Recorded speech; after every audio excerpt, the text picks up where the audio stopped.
What is Rogue about? Rogue is about, it starts out like it's a military movie where this group of retired military have come together. They've been hired to retrieve the daughter of a dignitary who's been kidnapped by militia. But then it takes a very unexpected turn, and we start getting into the nitty-gritty of lion farming and just animal abuse in general. So it's a conservationist film at its heart, which is it's a really spectacular reveal, because for the first, quarter of the movie, you think it's one thing and then it becomes something totally different.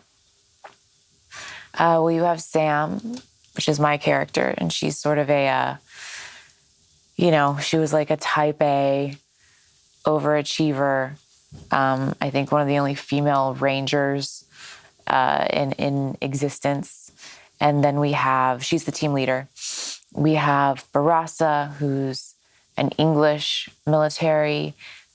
He doesn't like Sam. We butt heads a lot. I'm in charge of this group of really tough guys, right? And they don't want to take orders from me, of course. My best buddy, Elijah, who's been through everything with me, grizzled, charismatic, interesting character.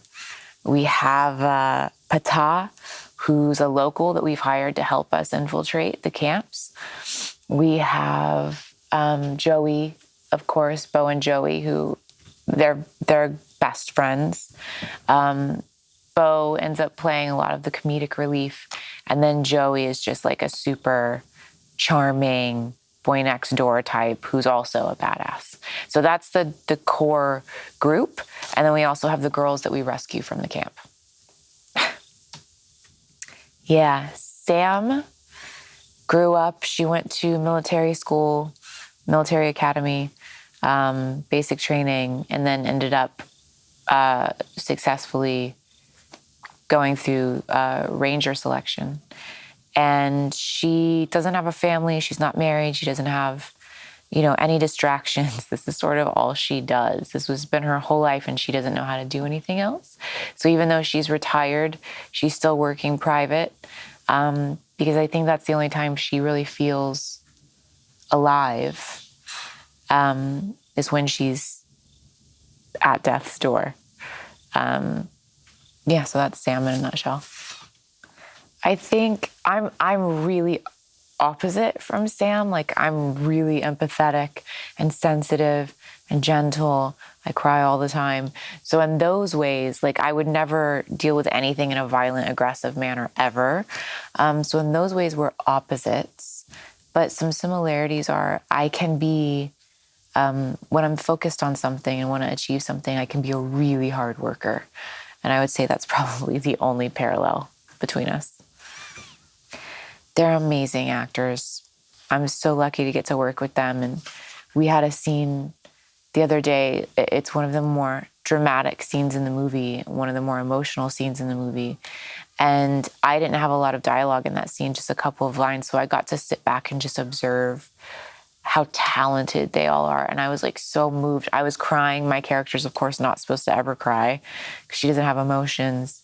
But I was like weeping because their performances are so fantastic. So they've been amazing. So I love a good adventure. And I found out that this was filming in South Africa. And I was like, yes. But I also loved that it's not just a movie, it's a movie that has a cause. And so I knew, not only would I'm going to be promoting this movie, but I'm also going to be promoting conservationists and some, I can do charity work here and promote that as well, and draw attention to important causes. So it's not just like, hey, come check out my new movie. It's a way to get people involved, to do something better for the earth and for our society and for our culture. So that, and then the writing was just really good. It was funny, smart, just a good movie. It reminds me, when I look at the monitor, it reminds me of Transformers. It looks like a Michael Bay movie to me.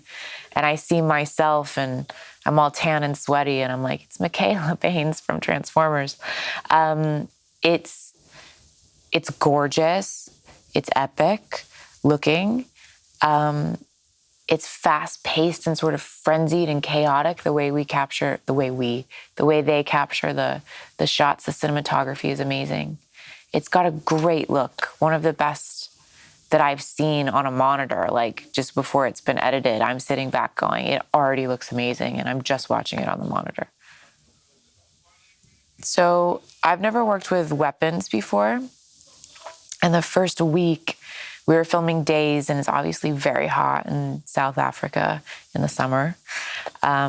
And I was carrying a big rifle, and so just trying to not only just work the rifle, but make it look believable, right? It was really challenging for me. I only had a couple of days of prep, and really, ideally, you would want months. We have walkies, we have jackals, we have lions. So the weapons work has been a challenge, and then also just trying to be believably assertive is a challenge. Because again, I'm like let's talk about it, talk about our feelings and get to a resolution, right? I'm not I'm going to give you a command and you're going to do it type of person. I hope the audience, many of them, I think, are probably really uneducated on what lion farming even is and that it exists. So I hope that the audience takes away the severity of what's going on with animal cruelty, bringing, hunting and killing animals to the brink of extinction or to extinction. And it causes people to want to get involved and want to make a change. That's a good question.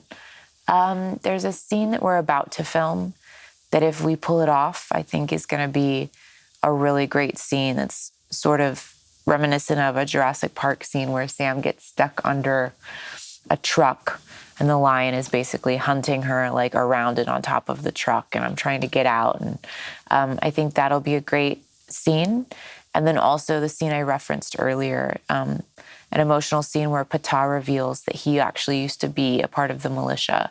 And then there's the fallout with the girls that we just rescued from the militia who were abused by the militia. And just the performances in that scene were just really amazing. Well, MJ likes to run her set like we're actually doing this for real. So it's been intense. We're all bruised and banged up. You can't see now because I'm dirty. My arm is covered in like really deep bruises. Everybody's like really going for it. And it's been an athletic, crazy set. Yeah, I mean, I've been working most every day in South Africa, so I haven't got to go out and really explore, which is something I'm hoping to do in the next few days. But I love the land. Like, the energy of the earth here is amazing, and the African sunsets are amazing, and the moon. I'm from LA. I don't get to look at the sky and see constellations because we have too much light pollution and pollution in general.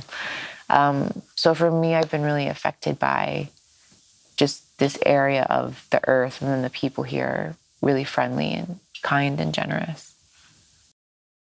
Hi there, here's today's Daily Fact. Did you know that the deadliest actors with the all-time most kills in movies are Mila Jovovich, around 1,300, and Jet Li, over 1,000, with Schwarzenegger, Stallone and Statham way down the list with a count of a mere 700-800.